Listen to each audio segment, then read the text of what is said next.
Hey guys, what's up? Good to see you guys today. Hey, Happening, very man. good to see you, man. Just you know, David. So nice I want to start with paneling. you. Introduce yourself. What are we talking about today? What are you doing? What's the whole deal? Dude, what I'm doing right now is thinking about how I'm gonna get out of Gold 3 at Valorant. But what I do during the week, let me tell you. So, name's David Chow. I'm a project manager on the Zero Code team. I help manage a few of the brand partnerships we have on the team across a couple of our clients, helping manage a lot of the project management and reporting on that end. Before this, I was an operations intern at Amazon, did that for about 3 months, and then spent almost 2 years, working for the TESPA team in their campaign operations department, helping to support a lot of the logistics around bringing TESPA, their partner brands, and Activision Blizzard IPs on campus. So that's me. Awesome, Tony. How about you? Oh, long story. I'll keep it short. So I started off just playing a lot of League of Legends in college. I started a club over at the University of Michigan, and I was running the club as well as playing on the competitive team. In my junior year of college, I got an internship with Riot, which was super fun, working on their esports events team. My project was the Toronto Summer Finals, so it was really awesome to see the first, major esports event in the Midwest North type region, and be a part of that. After that, I graduated and worked in partnerships for Optic and Infinite for about 2 years. And then around the acquisition, I moved over to work for Zero Code, doing a lot of brand stuff, mostly working on Mountain Dew, but lots of fun stuff. Yeah, and then I'll also, I guess, talk about what I've done in the past. I started working at Red Bull a couple years ago, so I did 2 years at Red Bull working I started as just a regular student ambassador, and moved up to the special projects team in Santa Monica, which is an amazing experience to try to launch campaigns across 240 high schools. Also got to touch on gaming a little bit. And then I started freelancing, started my own company, worked with brands like Boeing, Uber, and a few others, working on their campaigns and marketing campaigns for the younger generation. And then last year, I actually got to work with the NFL and their gaming initiatives, as well as the retired NFL players and their specific initiatives. And that was really interesting and got to travel a lot doing that. But yeah, now I'm at Lolly, focused on product growth. So if most people don't know what Lolly is, we're just a Chrome extension that gets you Bitcoin every time you purchase things online, kind of like Honey in a way. But we're trying to get Bitcoin accessible to everyone, so you don't have to buy it to invest into it. You just have to download the extension if you want some. But yeah, that's all we're talking about. But yeah, overall, brand marketing is what we're going to talk about across Mountain Dew, Red Bull, the other tons of brands that we've worked with in the past, and what that means for esports, and that kind of how that helps collegiate leaders in a way. So I want you guys to kind of explain brand marketing in your own terms. Tony, if you want to touch on give us an example of the world of brand marketing. What does that include? And what do you do in that kind of region? Because I know there's a lot of special SKUs of careers across the board when it comes to brand marketing. Yeah, I think it's not it's a very wide description. I think it's not a one-size-fit-all kind of thing. Generally in esports, there are two categories that people consider as endemic and non-endemic brands. Endemic brands are brands that have been in esports for a while, and they're considered very closely tied to either gaming or esports. So this will be something like, a company that makes mice, keyboards, peripherals, PCs, pretty much things that directly support gaming. Whereas non-endemic companies, or traditional companies, are guys like Pepsi, people who make beverages, consumer packaged goods, clothing, stuff that isn't necessarily directly related to esports, but they're still very, very interested in the audience. I mean, esports is a very, very valuable audience. We have a young, very passionate audience that's willing to buy a lot of things. So that's why a lot of brands want to get involved. On our side, we mostly work with clients that are in the non-endemic space. These guys don't necessarily always have the clearest game plan, and it's our job as their agency to steer them in the right direction based on their goals. I think looking at those goals, it could be anything from just awareness, user acquisition, purchases, maybe even website visits or app visits, but whatever it is, we kind of take a mix of esports properties, whether it be teams, leagues, IP, influencers, and we create a package within their budget that helps them hit their needs. Got it. Awesome. So how about you, Tony? I know there's a lot of different fields. Where do you specifically lie in that process? Sure. So our agency, Zero Code, is a brand agency, which means we represent brands in the space. We don't represent teams, influencers, and we generally work directly with teams or influencers, publishers, whatever that may be, or their agencies in order to broker a deal. So we broker those deals, and then we manage those relationships as everything is being delivered to the client. Okay. How about David? How about where do you differ in that spectrum? Like, I don't know if Zero Code, do you guys have a creative side? Do you guys have a media, like, are those specific teams? How does that kind of lay out? David, can you like touch on that layout structure of your company, and then what part are you specifically involved with?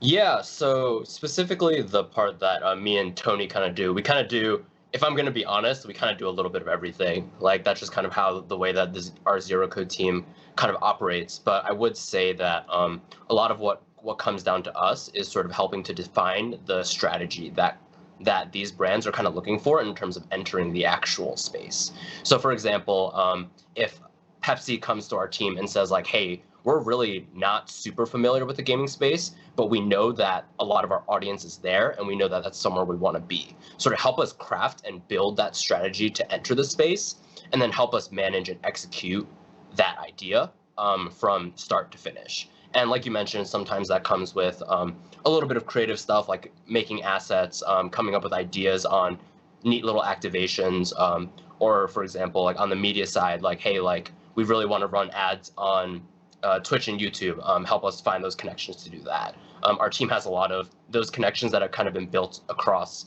a ton of different brand partners we've worked with in the past. So it's kind of these brands are sort of tapping into us to sort of connect them and build out that strategy in the best way. For Zero Code, are you guys all in-house, or are you guys kind of using different partners in a way? And like, I guess you might want to take this, but explain what in-house versus out of house is for our audience.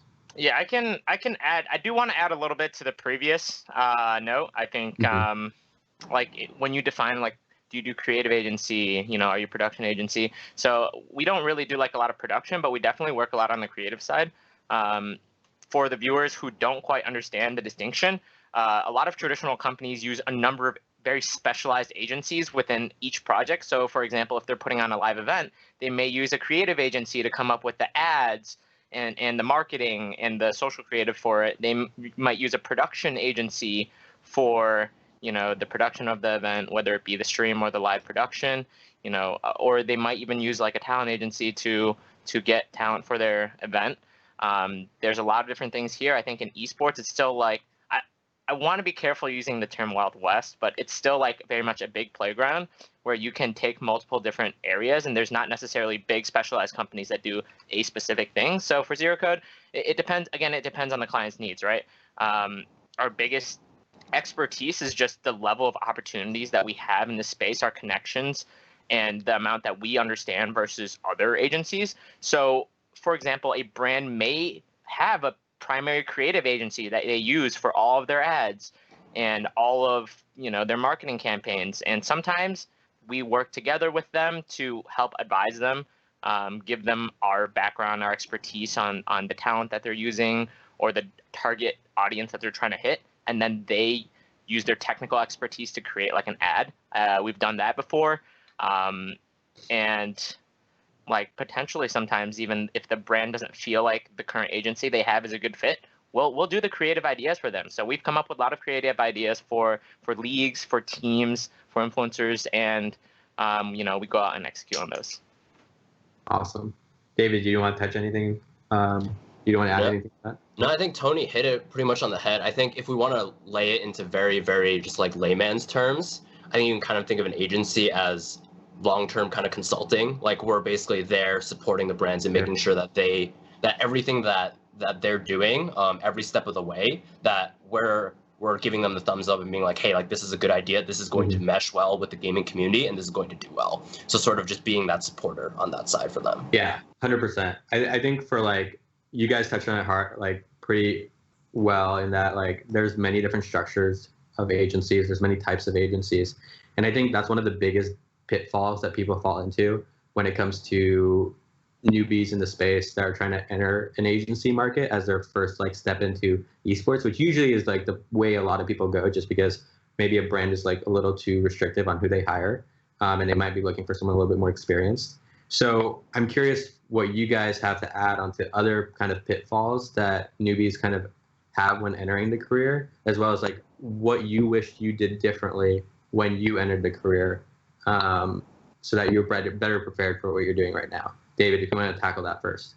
Yeah, so just to give everyone a little bit of context, I really only joined the Zero Code team about 6 months ago. So this was kind of like a jump in for me. And just throughout these 6 months, I think something that I've really learned and has really hit home for me is just really how wide and varied the gaming and esports industry is. There's so many different opportunities out there in so many different sectors that honestly, you just personally as a consumer, like you may only watch, let's say like League of Legends streams, right? But if you don't look at the whole picture, you don't look at everything else, there's a lot of different opportunities maybe in the FGC community, in the FPS community that you're really not tapping into. So just having basically, if you try to come into an esports agency and you only really say like, oh, like everything we do needs to be around this one thing, you're not really going to get very far, because you need to understand that what you know isn't sort of the overarching picture, and a lot of what you're trying to do is helping to get that overarching picture. And that's kind of where your team comes in as well.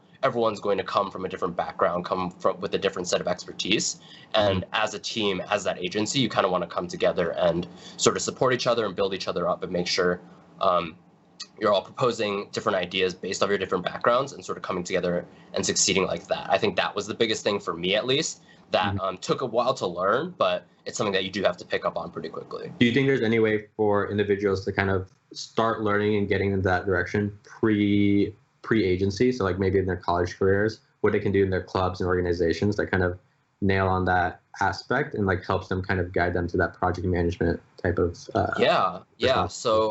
So honestly, at the collegiate level, I think there's a really simple solution to that, which is just talk to people. Like I know when I was at Rutgers Esports, there was a lot of times when people would complain that like, oh, like the Counter-Strike club only hangs out by themselves in their little corner over there, or the League of Legends club only hangs out by themselves over there, right? And there were these like hundreds of people coming together to this one really dingy building every Friday, right? But they would come in and they would only stay in one room and they wouldn't go around and explore and talk to other people.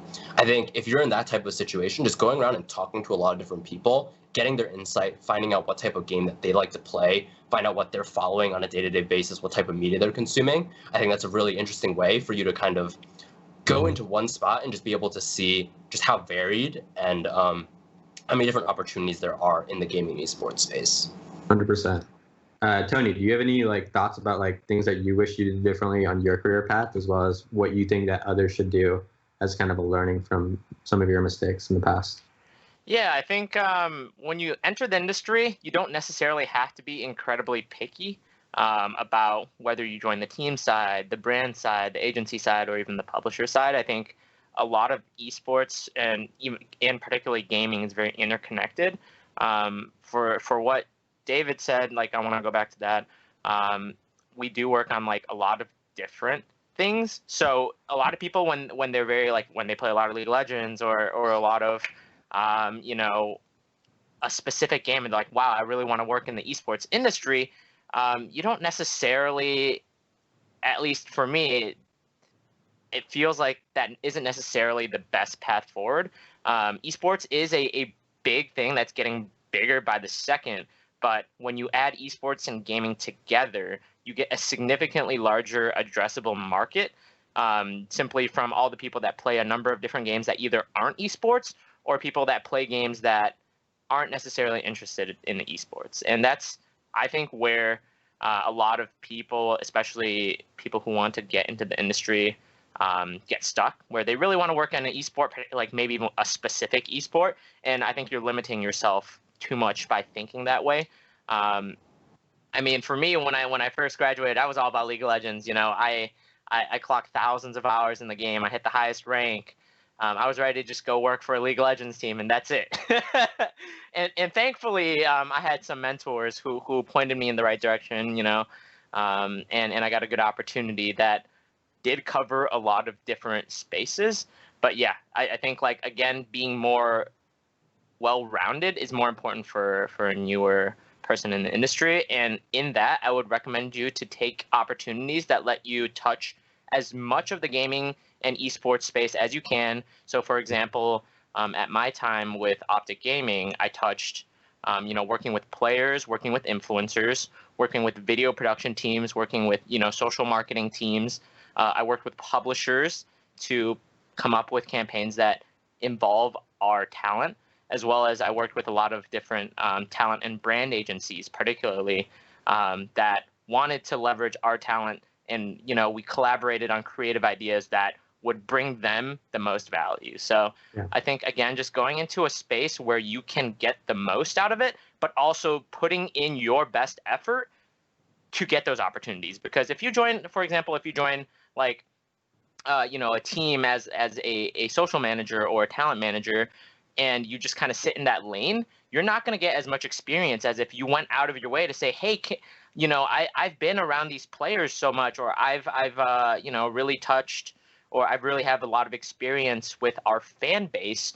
How do I go into marketing and work with our sales team to maybe come up with some creative ideas? How do I work with, different teams to launch different initiatives? And that's something I think you can do in esports, because most company hierarchies are very flat.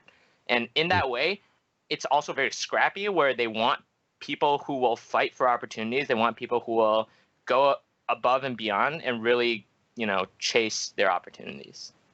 100%. I think that really touches on an interesting point of, like, you're early in your career. Most of us are early in our career. The gaming sphere as a whole is the best way to get as many touch points, in my opinion, has always been the agency route. It's like most people should go down the agency route. You talked about Optic Gaming being that place for you where you could touch a lot of people, and different orgs and different, like, then not. He was what? Sorry. Organization, in a way, but what kind of is your thought and pros and cons kind of between agency and brand, right? And, like, what are the pros and cons for early career learning experiences? Yeah, I'll try to keep it short. Generally, I think people in this industry, when you look at a skill set, and a very desirable skill set, they want people who have experience, like at least, a year or two experience in each area of the industry. I think brand marketing is one of those areas. I think working with teams, team influencers, and content is one of those areas. And then working with publishers and game developers and, leagues is the third area. And those are the three biggest areas where I think people should try to get experience in all of them in order to become a well-rounded individual. Mainly that. Yeah, David. And then I know you haven't necessarily, like, worked for, let's say, a brand, but, like, I would want you to still touch on the fact, like, have you seen anything that you weren't expecting when joining an agency, and, like, what's going to come out of it? Yeah, so I was actually going to take that and sort of add on to what Tony mentioned in terms of how, like, he mentioned that there's these, like, three different areas where you really want to try to get experience in before. And that's sort of where a lot of these agencies are looking for. I also just wanted to add on that sometimes you don't exactly always have to go with an esports route to getting experience, whether that be in marketing or project management or whatever. There's a lot of opportunities out there once you sort of figure out, like, hey, like, my end goal would really be to work in marketing at a very high level for esports, or I want to be, or I want to be the creative person that sort of creates all these ideas that that I want to execute in the esports realm. That's something that you can go out and try to find additional opportunities in other sectors to try to build your expertise and build your experience. For example, the Zero Code team right now, Tony, what are we at? Like 7 people, 8 people? 8 with our recent hire in the last week. We've been growing. Yeah. So we're at 8 people. Our parent agency is what, like 16,000?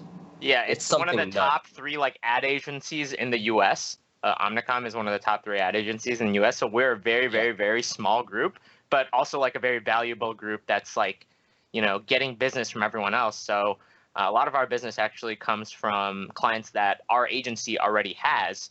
So, for example, Pepsi, our client, or our agency has been servicing them in, sports marketing, overall agency work for like many, many, many years. And when they say to someone, we want to get involved in esports, they come to us and they bring us those opportunities. So that's what's really nice about being part of that agency, especially if you're in a larger company, is because those opportunities do come along. I do want to say that, like, some agencies that don't necessarily have esports expertise try to take on those projects by themselves, people who don't have esports experience, and generally it is a massive disaster. So we're spreading the word. We're trying to get brands to come to us so we can give them a good first experience in esports and show them, like, the value of our audience and how much our audience accepts and loves brands that come in with the right approach. Yeah, and I think the other thing also that Tony kind of mentioned is that with an agency as large as ours, with these like 16,000 people, there's so many other opportunities as well if you're looking to get into marketing.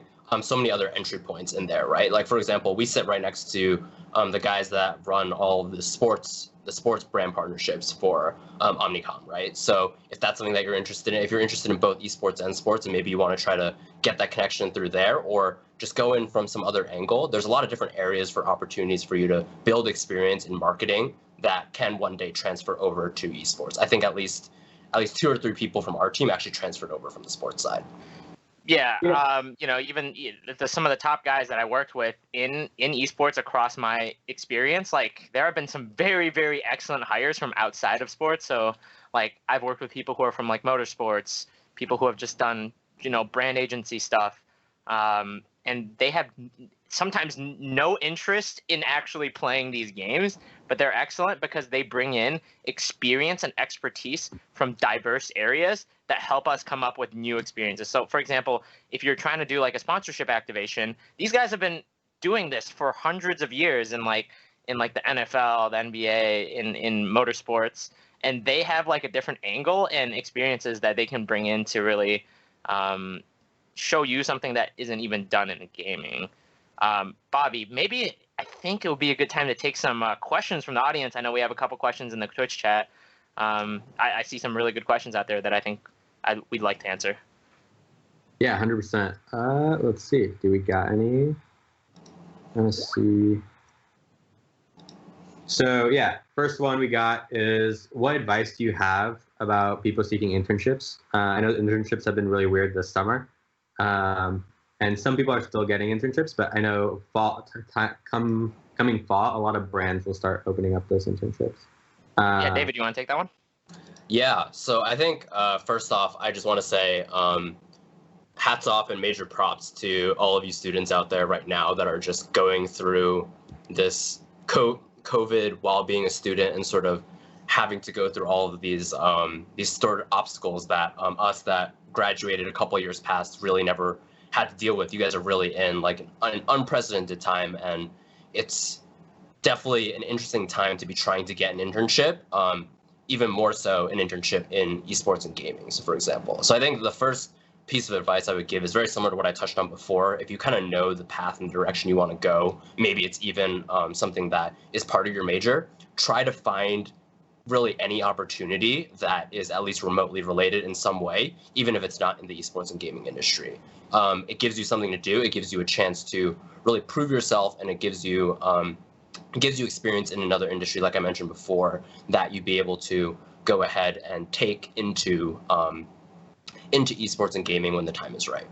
On the other hand, if that's not something that, if you're not really having luck on that end, I think another thing that's really important is either getting involved on campus or starting up one of your own side projects. I know Bobby's really big on the whole entrepreneur startup kind of vibe. So I want you to kind of talk about this after, but something that I've seen a lot of is people that go out of their way when they're students to sort of use some time to sort of build up their own initiatives and just experiment and try new things and build teams, and whether it works or not, you really learn a lot. So I think that's another opportunity that you do have over the summer if you're not doing an internship, to sort of build up that experience. Mm-hmm. I did want to say something in that field. I think like internships are a huge deal, and like you see all the tech equivalent people in your CS programs getting these big FANG internships, but you want to go in esports. It's very different. it's so relationship heavy. I think I've gotten every single freelance job and internship, almost every single one through a personal relationship. The last one I got was just directly on Twitter. I tweeted the CEO of a company and was like, I want to work for y'all. And then I made a Twitter thread of like what you guys are, like what that company was doing wrong and like how I can come in and help fix it. And he DM'd me and we had a chat next week and I had an offer that Friday. That was like, I think that's a huge thing. Like, so like attending conferences is really important, which not really a thing anymore. But being in the right Discord channels, reaching out to people on LinkedIn and Twitter and seeing how you can help them with their goals. Most goals in marketing and agencies is just growing reach for their clients. And if you run a club or if you run something that's a side project of yours, I think that's super important and super helpful. I would also like to add, mentors are always great. Mentors can usually lead you to having a good relationship with maybe one of their friends that gives you a job, or even your mentor themselves is going to give you that job. I want Tony to kind of touch on, or both of you to touch on, but Tony first, on like, is there a specific mentor that you kind of like look to when working? I know you mentioned one earlier, especially when like guiding yourself to zero code, but is like, how did you find that mentor and like, what was that process like? Yeah, I do want to add something to your previous point about being entrepreneurial and reaching out to people. I think a lot of internships in the space, like you can go and apply for a bunch of internships and you can possibly get one through there. I don't think it's a bad idea. I think you should definitely be doing that. But if you want to take it one step further, a lot of these people in gaming and esports are very accessible on social media, whether it be LinkedIn, Twitter, maybe Facebook. But like, you want to sell yourself. So like getting an internship isn't necessarily just putting out a bunch of applications. It's about sales. Like you take a look at their company, you do the research, show that you did the research, and then you sell yourself. You're like, this is my skill set. This is what I think your company needs to take it to the next level. And I'm unique in that I'm the only one who can do this for you. Or I'm the only one of a small pool of people who can do this for you.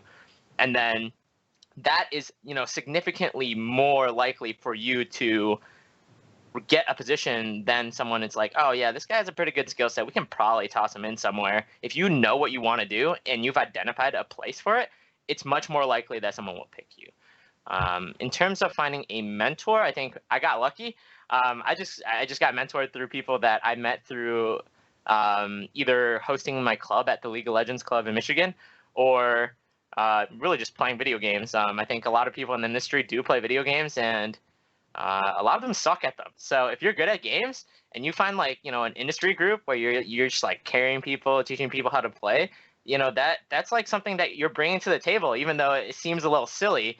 It's something that you're bringing to the table and can, get people to, it'll get you access to people who could potentially become a mentor for you. For me, I had my friend John Spire, who mentored me and actually gave me my first gig at Optic and Infinite when we were just playing League of Legends in college. And then he got hired into DX Racer, where he was pretty much the catalyst that built them up in esports as an endemic brand. Because, like, let's be honest, chairs weren't really an endemic brand until like maybe like 5 or 7 years ago. But yeah, it's just small opportunities like that. You can really just find someone who is willing to help you. 100%. Yeah, like on the mentorship side, where did you like kind of look to, and like what was your process?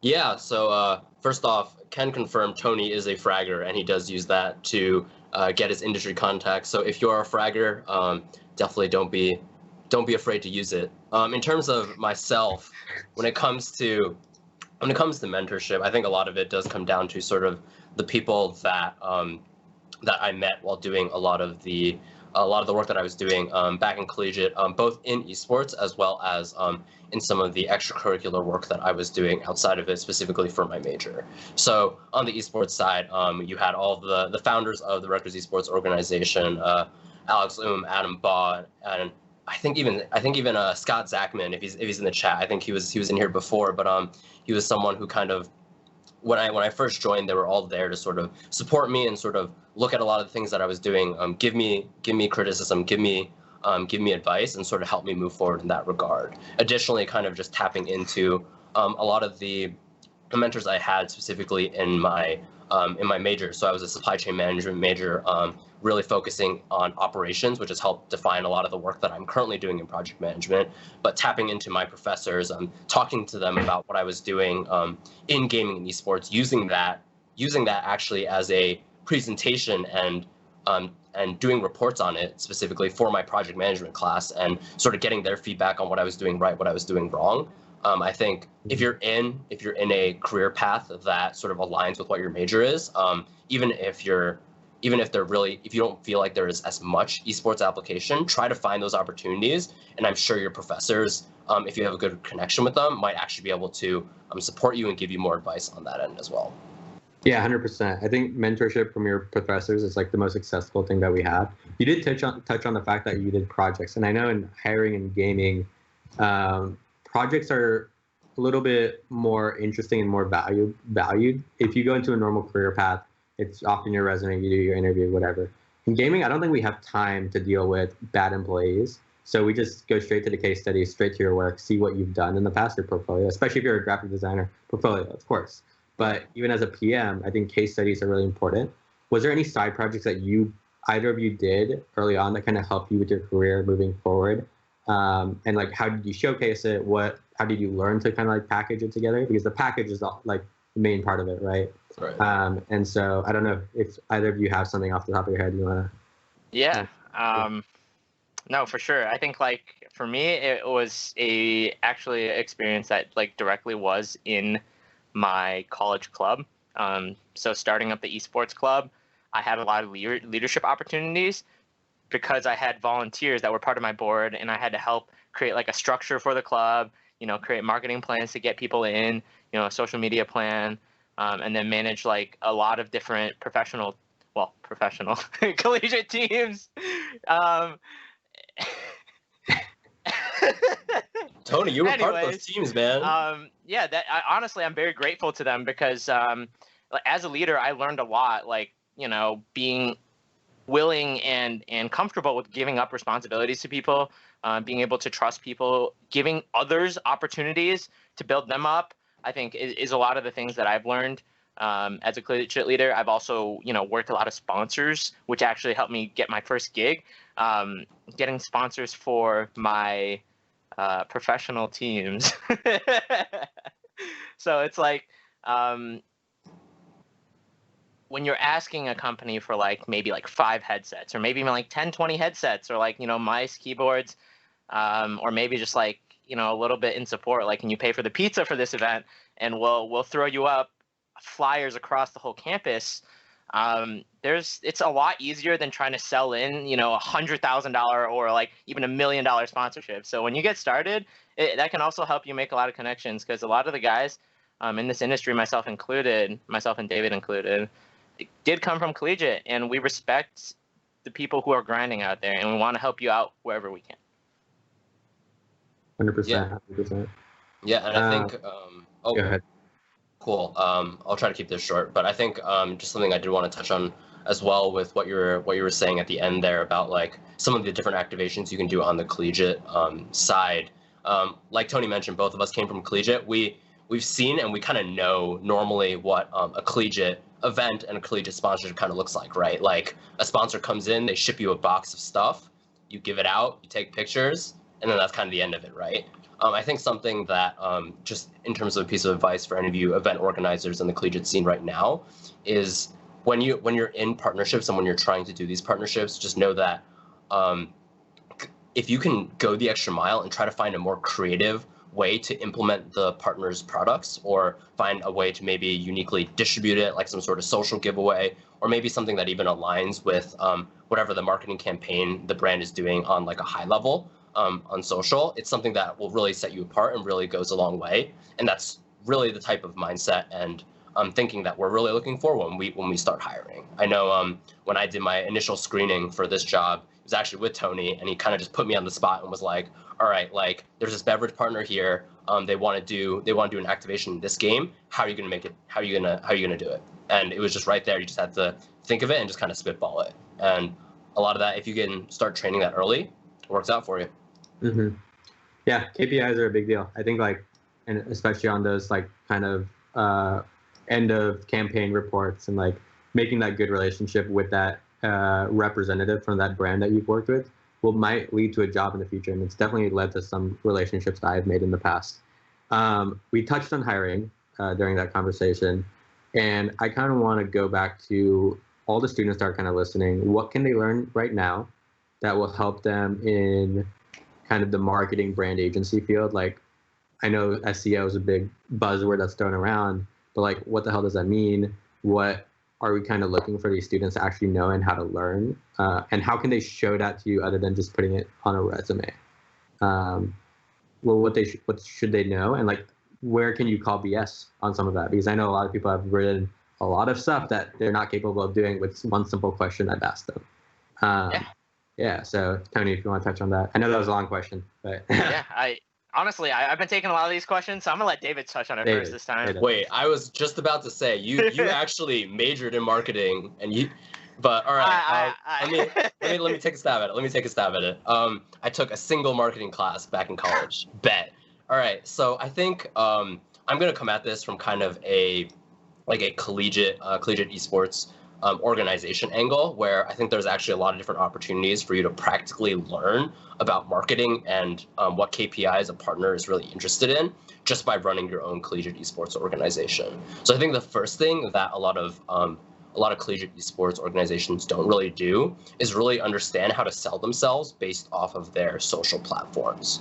So when it comes down to it, the posts that you guys are making on social media, on less as much Facebook anymore, but really Twitter and Instagram, they're not really just memes. You're getting yourself out there, you're getting your brand out there, and if your partners are seeing that you're really reaching a lot of people, what they see is that, hey, if we partner up with this collegiate organization, when they make these posts and reach out to their community, our brand can be inserted into that as well.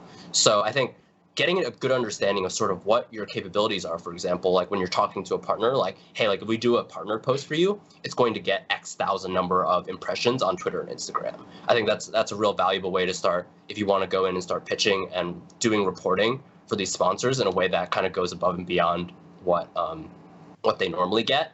Managing your Facebook page, maybe running some ads with some school funding that you're totally not laundering from tuition. Like there's a lot of different things that you can kind of play around with at a smaller level that can kind of help get you acclimated with a lot of the tools and reporting that we would use on a daily basis. But yeah, that's kind of my take on it. I'll pass it over to the academic expert for his input. Yeah, I think wow, that's a big title, academic expert. I was definitely not an academic expert in college. Play a little too much League of Legends for my GPA. But I think like the first thing to touch on is your major literally doesn't matter. Like you can get experience from like a number of different majors. I've worked with people who are like chemistry majors, biology majors, math majors, even arts and like performing majors that have succeeded and done well in esports and gaming based off of just their hard work and understanding the audience, doing a lot of research, always keeping up with the current news. One thing I actually think that people can start doing that isn't necessarily very common is always reading the news. So like whether that be just regular news with like the Wall Street Journal or like reading esports actually. One thing I keep up with is the Esports Observer. I have them send me daily emails, and they keep me updated on like brand deals, what moves teams are making, what moves publishers are making. And really you want to think about those critically. So take some time. It'll take like maybe 10 minutes out of your day. But the more you know when it comes time to, either interview or even create a campaign, the more you have to pull from. So like when I interviewed David, I like try and make it really hard for him. Because that's the reality of the experience is that it's hard. It's not like school where 1 + 1 = 2. There's always a correct answer and an incorrect answer. In this space, the correct answer isn't always the best answer isn't always going to be very obvious. And the more you have in terms of knowledge to pull from, the more correct your answer is going to be. So. That's one thing I actually recommend a lot of people should do is keep up with the news. Just talk to your friends. Like honestly, some of my best ideas have come with, just chatting with my friends in the industry, guys like Rudy, guys like Ed Quo. We just kind of, shoot the shit, and you're like, whoa, so I had this idea. What do you guys think? And sometimes it's not even related to the work that we do. We just talk about things that other brands have done, what we potentially would have done differently, or why we think it was the right decision. Building up a network of people, even students just like you, to just chat about this just keeps up the critical thinking. And that's what this industry is all about, is critical thinking and being, the person who can come with the best solutions based off what you know. I think industry insights is huge. Also just brand insights as well. Like when I was at Lolly, for example, part of our onboarding process is learning how to use the product. And I was like, wait, that doesn't make any sense to me. And like one of the big reasons that people get accelerated in the interview process is because they've already used the product that a company makes, and they have also like great industry insights. And it's so surprising how many people still get hired that don't have that. But if you're one of those people that do have industry insights and do have product expertise on the product you're applying for, or like at the company you're applying for, it makes a huge difference in the interview process. You did touch on like a few people that you've chatted with in the past, Tony. David and Tony, both of you. David, I want you to start. Who have you seen do a really good job from like, let's say a club organization level, a brand level, or even an individual level on social that you want to shout out right now so that people can have an example to go off of? Because like, I think the best way to learn is off of examples and like how other clubs and brands are doing their initiatives. And so is there anyone that like comes off your head that you can think of? Are we talking specifically about collegiate? Yeah, specifically collegiate. Okay. Yeah. Man, this one probably isn't as helpful as I wish it could be, but back when the OG Dan Lee was the president for UConn Gaming Club, there were some absolutely fire graphics that he would put together for the partners when he was doing the largest LAN event of the year, Husky Games Expo, I think it was. But those graphics absolutely blew everyone out of the water, especially on the East Coast. We were all looking at it and we're like, wait, we're getting that same exact partner package, but his looks so much better than ours does, right? And I think if you go back and you take a look at some of UConn Gaming Club's Twitter, I think they might be still using that same template. But I think something about that just like really stood out to me, and it was really this thing that kind of showed that like, hey, like these guys aren't here to just mess around. They really genuinely care, and they're putting a lot of work into it. I think other than that, I know everyone always loves to follow collegiate esports organizations that are out there memeing. Always have to give a shout out to Rutgers Esports, but also their friendly rivalry with RIT. There's a lot of memes going back and forth, and that definitely helps keep you relevant. But yeah, I think it's a combination of graphics and production quality, and then just being funny and relatable. 100%. Tony, you got anyone that you can think of? I think honestly, I want to take this question a different way, simply because I've been out of the collegiate space for like 3+ years. Obviously, back in the day, a lot of the most prominent collegiate organizations were the West Coast organizations, like guys like UBC and the California schools. Like actually, when I was creating my structure for my club and looking at the types of activities that we should be doing, working with administration, I actually consulted a lot of those guys from UBC and looked at, their website to see how their club is structured, and definitely helped a lot. I think when you're looking at collegiate orgs, I don't think it's necessarily what you want to do as a collegiate league organization. If you're a leader or you're someone there, look at what real esports orgs are doing. Look at what they're posting. Look at how they build up their talent. Look at how they treat their sponsors. Look at the types of activations and the types of creative things that they're doing, and try to mirror that to the best of your ability. Like Bobby previously said, a lot of hiring in this industry is based off of like portfolios and stuff that you've already accomplished. And a good club social presence could be a big portfolio builder, something that shows that you understand the audience, you understand how an organization runs, like good graphics, funny memes, you understand your audience, potentially interviews with your players, even if nobody is looking, like even if you get like one like on your post, it shows that you're doing something that someone else isn't. 100% agree there. We're at almost the 50 mark. So if anyone has questions, feel free to shoot them in Discord and Twitch, anywhere. We are more than happy to answer any questions. Tony, I think you brought up a good point there at the end. And so cycling back to like what people can do. David, you mentioned like amazing graphics. And I think like one thing that people need to realize, just because they can't create amazing graphics doesn't mean like essentially that they're like kind of can't go down that route. As like think of yourself as a project manager. At the end of the day, your goal is what have you executed on and what can you show? If those great graphics are from a $5 designer that you hired off of Fiverr to make, you still executed, you were still able to pull that resource, and that shows something that most college students don't graduate with, which is to like be resourceful, be able to like pull in strings from your resources and build these relationships with people that can help fill in the gaps that you might not essentially be good at, so that your end product is is strong, right? And that's what people are going to care about. Like no one cares that maybe you didn't do it or if someone else did it. At the end of the day, you got it done, and that's what matters. I think that's a big thing that people need to start looking at. And I've missed that in a lot of hiring processes. While we're waiting for a few questions, I think I want to talk about like, Tony, you mentioned you read Esports Observer every day. David, you as well, like are trying to stay on top. Like we're all trying to stay on top of the industry, especially as it moves so quickly. What are some themes and trends that you're kind of like excited about seeing in the next couple of years, especially with COVID? I know things have changed. What's your number one trend that you're kind of looking at? David, I want you to start with kind of the trend that you're looking at. Yeah, so I think I actually mentioned this as well during my interview for Zero Code, both with Tony as well as the rest of the team.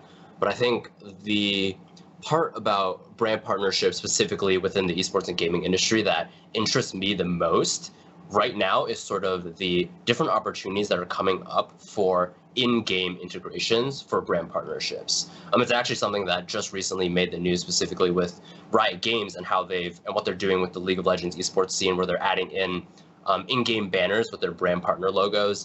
The Louis Vuitton collaboration they did for their Worlds video last year, where you can sort of see that brands are getting a little bit more.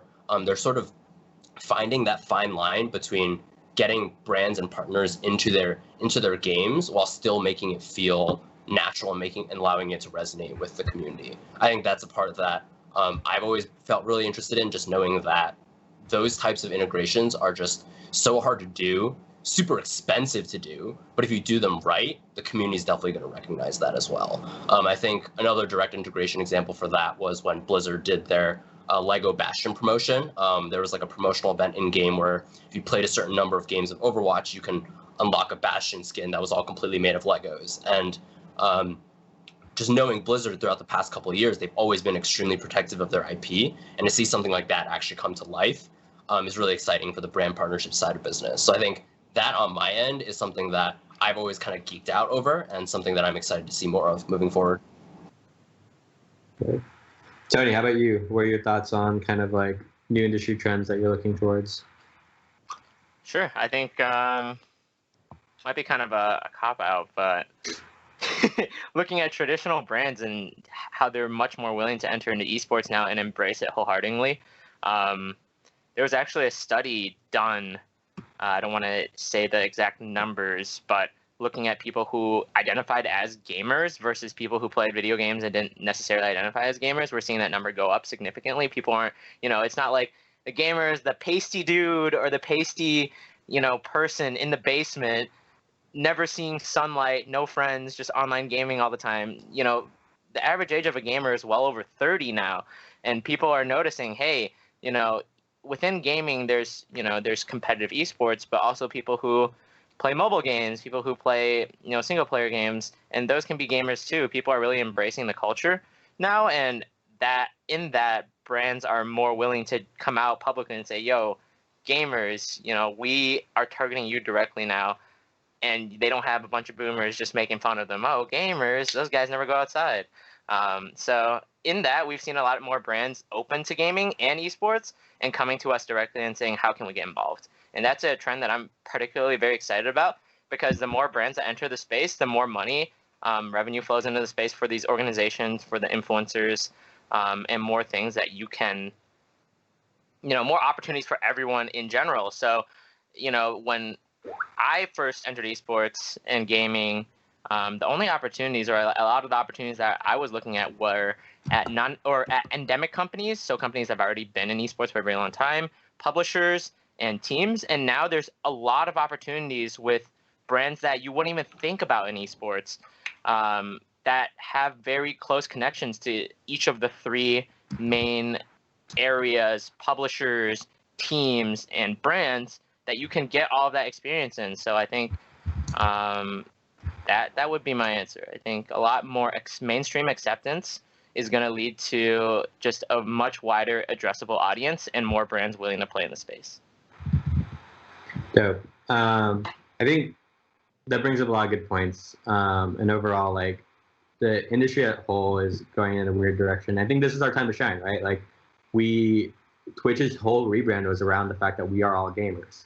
And a big part of that is also the fact that sports aren't around, so budgets are shifting, as you guys are noticing, working in the agency. And this is our time to show that KPIs for us are going to be way better than what you could achieve with your traditional sports, most likely. And that is an opportunity for us to grab or for us to lose. Because once sports comes back, it's going to be a big decision for these brands to kind of rethink, like, how much do we want to split between the two avenues of sports and in esports. But yeah, so that brings up a lot of, let's see, we got a few questions coming in, so I'm going to try to find a good one.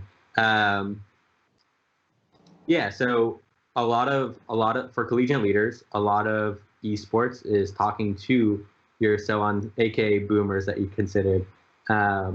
How does one communicate effectively with the older generation on why esports is impactful, especially to an organization that hasn't tried anything in the esports realm before? David, if you want to hit this, I know you might have a few examples around. Yeah.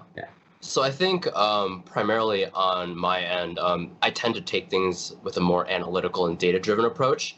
The numbers really don't lie when it comes to gaming esports, and you want to make sure that when you're presenting that data, that you're presenting it in an effective way that makes sense to potentially an older generation, or in this case, kind of like a brand that isn't really familiar with gaming. You really want to speak their language in terms of, views, engagements, making sure that they're aware that any money that they put in here is going to be met.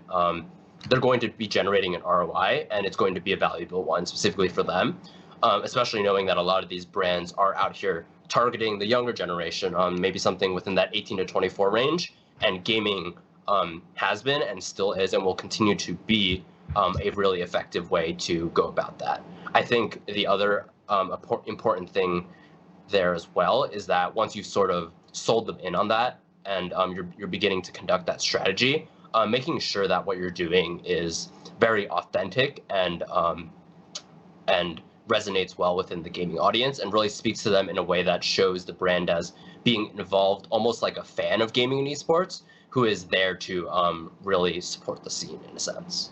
Do you think there's any good specific resources you want to kind of let the audience know that they could utilize for numbers or graphs or charts or data? Yeah, so I think Nielsen's always a really good one, right? They've sort of established themselves as that prime sort of benchmark of explaining esports from a data-driven and like an analytical way, and trying to be and they have a lot of reputation, having been this measurement company for so long, that a lot of people in the industry are really looking to them to sort of set that standard. So I think there's a lot of opportunities there. They put out a new report, I believe it's every year, on sort of the state of esports and where it's at. And it does have a lot of these, like you mentioned, these graphs and these infographics that you can kind of take and sort of plug and play. For example, if you're building out your own deck to maybe talk to your chancellor or your dean about getting additional funding for your esports organization on campus, there's a lot of these different high-level statistics that you can kind of share, like, hey, like, this is what esports and gaming is really doing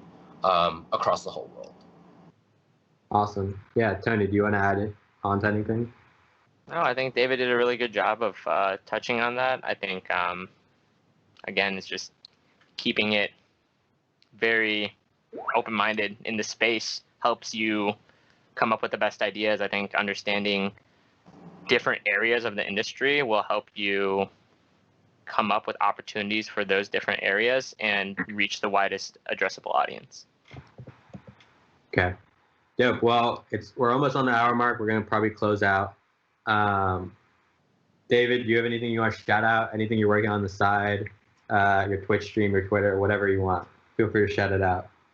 No, man, I think the one thing I want to shout out is any students that are really in the chat right now. I think this is like I mentioned before, this is a really tough time to be a student, and especially a student that's trying to jump into an industry as difficult really to get your foot into the door as esports and gaming. And all of you right here are really taking that right step forward to sort of get involved in the industry, get a better understanding of what's happening, and really develop yourself and be in a better spot when you graduate than maybe even me and Tony and Bobby were when we first graduated, right? There's a lot of experience that we kind of had to hustle through. I kind of had to make all those mistakes, and we're trying to tell you about them so you don't make those same mistakes as well. So definitely shout outs to all of you guys for tuning in. It's super late right now on the East Coast. It's almost midnight. So if any of you guys are burning that midnight oil, mad respect. 1 a.m. oil. Late. 1 a.m. Yeah. Tony, how about you? Anything you want to shout out? Well, first off, shout out to the homies who keep me grounded in the space, always inspire me with the things that you guys do, and always just keep that tight community. Next year we're gonna go hard at these events. We're gonna get lit. It's gonna be a good time. Shout out to the rest of the Zero Code team for giving me the opportunity to work with the brands. I worked with them on Game Fuel and a number of different projects while I was at Optic, and them bringing me in during the transition was one of the best career moves that I've ever made. So thank you to those guys. And yeah, thank you to the brand partners as well who trust us with our expertise to spend all of their budgets on really cool things that we do together. Awesome. Thank you guys. Yeah, I just wanted to give a shout out to our sponsors. So thank you, UConnect, Twitch Student, and Hitmarker for everything that you guys did to get this event together, especially Dylan. I know he's been hustling in the spreadsheets all the last month to get this event together. Sam behind the live stream. I want to let everyone know watching, if you have any questions, my DMs are always open. Feel free to hit us up on any channel that you find. You can probably find our Twitters on the UConnect page. And then, I want everyone to tune in tomorrow at noon Pacific time for the semifinals and finals. That's going to be really exciting, powered by HyperX. But yeah, I think that's all we got tonight. And I hope to hear from some of you guys soon, and hope to see you guys in industry. It's going to be exciting. Next generation right here. So thanks, guys.